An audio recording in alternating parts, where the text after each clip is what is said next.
What's up, guys? John here. And when I made this channel, it was never really my intention to talk about video game news. But every now and then something happens that interests me or that affects me, and I want to talk about it. One of the more recent things is updates for the Polymega or the Retro Blocks, whatever they're going to call it when it comes out. When I get updates on that, I like to talk to you guys about it because it interests me. The disc-based games emulation for that really interests me, so I talk about it. So today, I want to talk about how Emuparadise, a site that's been up and running for apparently 18 years, finally shut down. They shut themselves down voluntarily. So it seems. I believe that's what happened, but there's people making videos about it right now. But I found out about the site being shut down because I read an article and watched a few videos about how Nintendo pressed charges or tried to sue a site called ROMS. And I'd been on their site before, and I can see why that lawsuit went down because a lot of the artwork on their site was very suggestive of Nintendo games and stuff like that. So I guess I kind of understand why they went against ROMS. But last night I tried to download. I got an SNEX 9X on my cell phone. And every now and then, when a game pops into my mind, or I hear about like an import game, a Super Famicom game, or something like that, I'll download it real quick on my phone and play it for a few minutes just to see if I want to pursue or buy the physical copy. So I tried to download Macross Scrambled Valkyrie. It's a pretty awesome shooter for the Super Famicom if you don't know about it. And I went on their site, the Emuparadise site, like always, and everything went fine until I went to go download the game and it said that this content has been removed. And I was like, huh. So then I tried another game. I think it was R-Type 3. I tried R-Type 3 and again it was removed.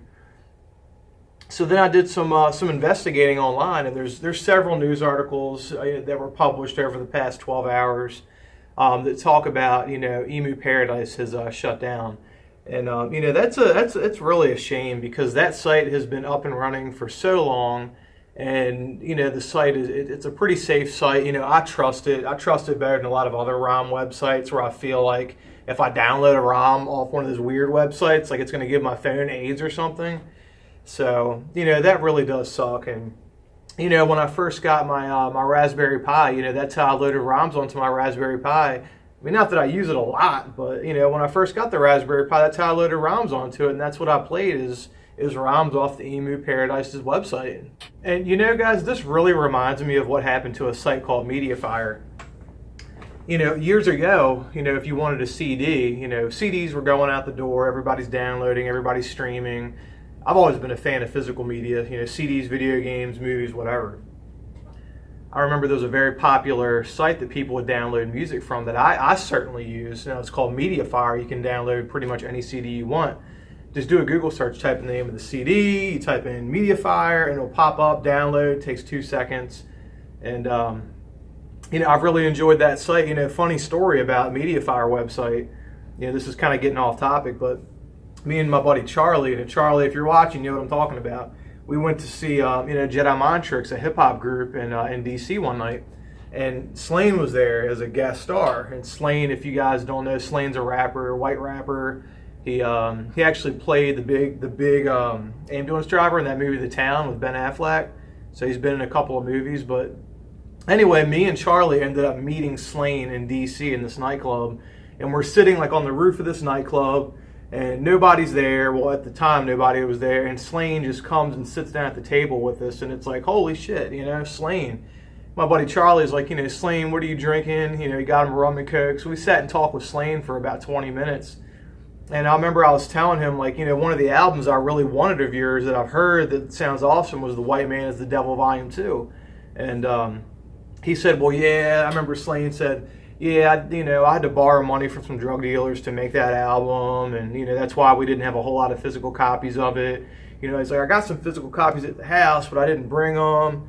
And I was like, man, I really want to hear that album. So I remember being at this nightclub, on the roof of this nightclub in DC at like 12 o'clock at night, and I type in Slain, White Man's the Devil Volume 2 Mediafire, and download the album right there in front of him, if that was a huge issue, I'm sure Slane would have told me right then and there, don't download that music illegally. But it just kind of reminds me of that. And, you know, another thing I think about, if Nintendo doesn't want their ROMs out there, you know, what am I supposed to do to play these things on the go? You know, am I supposed to buy a Superboy? And I have a Duo, or Pro Duo, or whatever that thing's called. You can play the physical cards on. What am I supposed to do? Go out and get a Superboy and haul around my entire physical games collection in my backpack or something? Like, you know, come on, man. And, you know, this really sucks for kids, you know, growing up now that didn't grow up with the Super Nintendo, the Sega Saturn, the TurboGrafx 16, you know. You know, a lot of the games for those systems, although I played all those systems as a kid, you know, I didn't own all those systems as a kid, so you know, that's why I collect the physicals for them today. But, you know, kids nowadays growing up, let's say you're a 16 or 17-year-old kid and you're trying to collect physical for all these old retro systems, like, unless you got rich parents or you have some kind of phenomenal job at a very young age, or you're a celebrity or something, like, you're not going to be able to afford all these games. So the next best thing is to experience them. You download them, you play the ROMs, and you know, if they're going to do away with that, that really sucks for the kids to get to experience the you know, the games that I got to experience as a kid.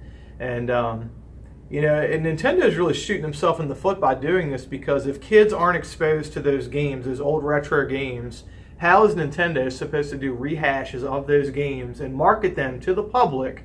You know, mind you, the large consumer base of Nintendo products is probably younger, you know, children. I'd say people maybe, it's probably 50-50, you know, because I'm almost 40 years old. But, you know, I'd say half of their market is, you know, younger kids, you know. They market their stuff to kids. And if they don't have any knowledge of these franchises, you know, how are they supposed to do rehashes of all these old retro games and sell them on their system? I mean, think about that, Nintendo. But, you know, the silver lining is there are still ROM websites out there. You know, one that I actually went to, and I know because I downloaded a game on their website the other day, or last night actually, is Free ROMs. So, as of the recording of this video, Free ROMs is still around. You can still download stuff on their site. It's not as good as Emuparadise, but it's still there. And I'm sure there's many others there too, although I haven't done a lot of investigating to see. I just know that Free ROMs is there because I used it last night, and hopefully it's still there this morning. So what I would say is, since there are still ROM websites that are operating, my advice to you guys is to download what you can now. If there's a genre that you're really interested in, or a system that you're really interested in, and you want to get the games for it, download them now, because, you know, today, tomorrow, you know, a week from now, a year from now, you never know. All those websites might be gone. And Nintendo might have shaken the bush so hard this time that they stir the industry up enough to do away with ROMs altogether. And man, like, think about the retro game community. You know, a lot of that stuff is based on emulators and ROMs. I mean, think about all the third-party systems, and all the bootleg systems, and all the new retro systems that are coming out. You know, all the BIOSes in those games are probably from these websites, or they didn't get them from the actual, you know, video game companies themselves, I'm sure. So a lot of the BIOSes are, you know, stuff that you download on these ROMs websites. So it sucks Emuparadise isn't around for right now. Hopefully something will change and it'll come back. They did release a press statement, you know, saying for now they won't be, you know, having ROMs on their site. So hopefully things will change. Hopefully the lawsuit with Nintendo will fizzle out and they'll lose, or whatever happens, and ROMs will be okay. But for now, we just got to be careful and download what we can now. And, you know, I guess just be appreciative that we had it for as long as we did. Because, you know, Mediafire went away, and you can no longer download CDs on Mediafire anymore. So if that's any indication about what's going to happen to these ROMs websites, then, like I said, download what you can now. Well, guys, thanks for watching, guys. Remember to like the video. Remember to subscribe to the channel. Till next time, guys, peace out.